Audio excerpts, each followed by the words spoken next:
What's going on YouTube? It's Brazen back here with another video for you guys. If you guys are enjoying the content, if you guys want to hit a like down below, subscribe if you guys are new here, and leave a comment letting me know you subscribe so I can welcome you to the family. And that being said, cue intro.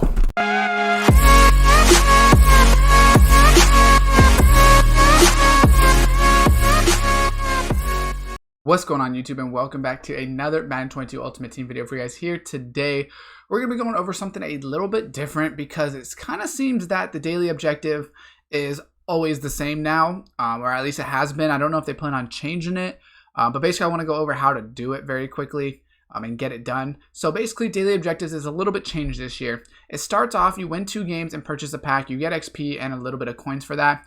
Now if you do both of them and buy the purchase pack, you get 350 I think coins back, and you spend 500 on the pack, so you lose a little bit of coins, but it's not really a big deal obviously, because you want the XP.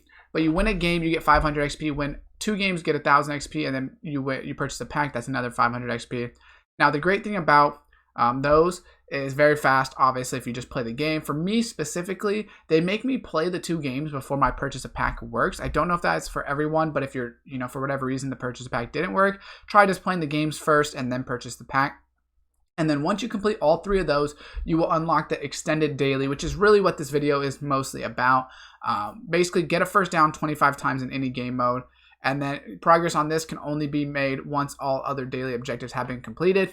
And then you also have a chance to get a coin quick sell that's up to 25,000 and 1,000 XP as well. So now that early access is basically ending, I know there was one from Mahomes in the early access that a lot of people have been using, and I'll show you real quick which one that is. You have to basically get a first down. I don't remember. It's the 3rd and 5. It's right here. You pass for 5 yards on a 3rd and 5. So basically you just have to get a first down. So if you go ahead and do that one, you just continually do that for 5 yards every time, and it's super easy. But I want to show you guys in the campaign a very easy one, because obviously I think a lot of people are going to want to be obviously doing this when there's not early access, and the campaign is a solo challenge that pretty much everyone should beat up to a certain extent. So the easiest one that I found is going to be, I believe it's week 3, so it's team captains. And then you're obviously going to want to choose Lance Allworth. I guess you can do Sean Alexander if you want rushing yards, but Lance Allworth right here, you want to choose this one. It's going to be on 1 star, so it's rookie arcade against a 61 overall team. It doesn't matter what team you have, you should be able to do this. And then pass for 10 yards on the first play, or pass for 20 yards if you do need the 2nd star. But obviously we don't really need the 2nd star. But what I would advise is, if you're going to do this, you're probably better off just throwing the touchdown if you don't care too much about time. If you're like on a time crunch, I'll show you 2 different ways basically to do it, depending on if you're like really on a time crunch, or if you don't really care as much about time you want to get yardage. So if you check the speed differentials, 14, 13, 17. So there's couple different ways you can do this. One is you just chuck it up to Allworth for a touchdown. It will take probably a little bit longer just because you're going to obviously have to run it in the end zone, things like that. But basically you just catch it, you run. You're going to get 75 yards and 6 points and a passing touchdown. So if you're going for like Cam Chancellor, this is better in my opinion.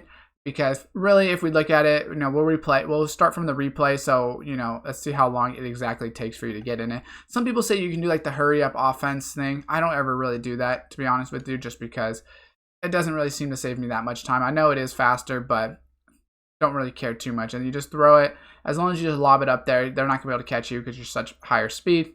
And then by the time you're done, you can see that basically took about 20 seconds from replay to touchdown. So it's about to take you 20 to 30 seconds to complete each one. So it'll take you 5-6 minutes to complete the total thing if you're doing the touchdown, which, like I said, it is better for completing Cam Chancellor, and I'll show you where those are so you can kind of see them. But it's better for completing Cam Chancellor if you want. But there's another way to do it, which is obviously just getting the 10 yards. So what I advise is a slant from a circle, right? And then you just throw it, and as soon as you get the first down, you just fall down, and then boom, you're done. You can see it's a lot faster, right? So if we start from replay I was just looking at the clock a little bit, but you start from replay, you just run the same thing. And if there's no one on top of you, like this sort of formation, you could also just run a go route and throw it fairly quickly, right? So you just wait till he gets right past that linebacker and you just throw it. Fairly same thing, but it's faster. You can see that only took us probably 10 to 15 seconds, whereas the other one took us about 20 seconds. So obviously I chose the wrong formation there. If they're in man coverage like they are right here, I would advise a slant. If they're not in man coverage, then I would advise just throwing the go route, and it works pretty good. You just possession catch at 11 yards. Because you're not doing celebration, you also don't have the running time. It says I didn't get it. Whatever. That's kind of ridiculous. But basically, you guys can see how easy it is, depending on what you want to do. So if you want to take about an extra 10 seconds, I would just throw the touchdown. But it's going to help you in the long run, and I'll show you guys right now where that exactly is. I had obviously already completed my challenges, so I actually got a pro fantasy pack. I don't know where I got this from, to be honest with you. I'm still level 7, and I've already completed that challenge, so that's kind of interesting. I guess I have a pro fantasy pack now. Cool, I'll take it. I'm not complaining, but basically you're gonna back out. You're gonna go over to the missions tab to see it, and then ultimate champion right here. So wait till it loads. Go to ultimate champion. And then there's going to be different ones. So you're going to be looking at the stats and complete daily. So if you come over here, you need 80,000 passing yards, 400 rushing touchdowns, 100 passes intercepted, 5,000 total points. Now you do have to have Cam Chancellor unlocked for this. So make sure you've already gotten Cam Chancellor unlocked. I think you have to get to level 4 or 5 and then win a game or something like that. You know, and then there's the passing touchdowns right here as well. So if you are planning on doing this every day that you do it, so it's 75 yards per play if you go ahead and do it that way, right? So 75 yards times 10 would be 750 yards.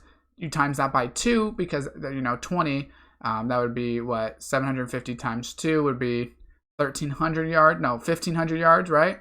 And then you would add in like another 350. So you'd get about 1,800 yards a day off of this and 25 touchdowns. So, you would get a decent chunk if you want to do all 25 first downs just specifically off of this. Like I said, 25 touchdowns and then like 1,600 yards, something like that. It's not bad.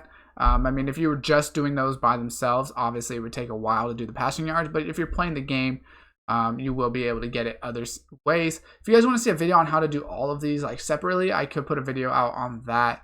But most of them are fairly simple if you play the game, like interceptions. If you play online, that's going to be the fastest way to get it because people throw picks a lot more online than computers do. That's just how it works. But hopefully this video does help you guys out. Pretty much any challenge you find, you want to make sure that it says Rookie Arcade, and then that they have a low overall. So you don't want to play something like Gridiron Forges. I have like, these are the final trials. They get harder, so you don't want to choose some of the harder ones, right? So obviously this one is a defensive one, so you can kind of ignore that. But there is offensive ones in here. But it's on all pro competitive, a 79 overall team. You really don't want to play those hard. So campaign is where you want to go. But I'm just saying, if for whatever reason you haven't played the campaign and other solo challenges come out, you basically just want to find any ones that are on easy difficulty. So it's Rookie, Arcade, and then a low overall. And as long as you do get those 3 things, they'll be super easy every time. So with that being said, make sure to go ahead and drop a like, subscribe, and turn on the post notification bell. As always, I will see you guys in